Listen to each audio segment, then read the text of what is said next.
et nagu mu muusikas hõljuvad unistused ja headus, nii ka lihtsas argipäevas, selle maailma valus, ma suudaks jääda armastusse.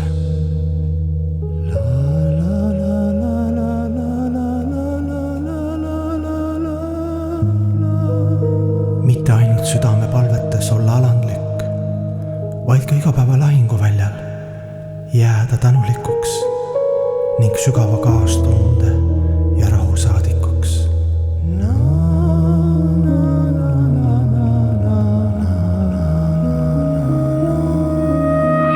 Muidugi on igatsused ja lootused ilusad hingefantaasiad, aga kõige suurem õnn saabuks mu vaimu ilma, kui ma tahaks põgeneda enam kuhugi Jumala taevasesse kuningriiki, vaid jääda siia, selle maailma valu ning kurbuse linna.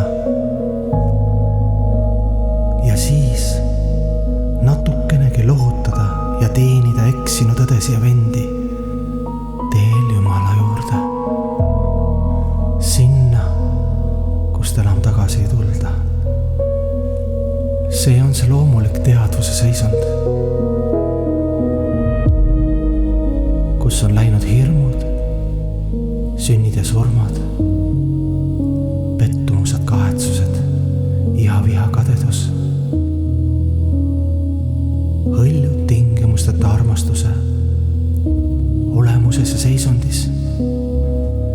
Ei ole vaja kellelegi enam tõestusi, filosoofiat, eneseületusi. On vaid hinge, südame ja vaimu spontaanne mäng. Teadvustad, et kõik on alati olnud siin ja praegu. Igamine hing, ülihing, kõik elusolendid, kõikides kehades, kõikides seisundites, kõikides olukordades, kõikides mõõtmetes. Lihtsalt armastad,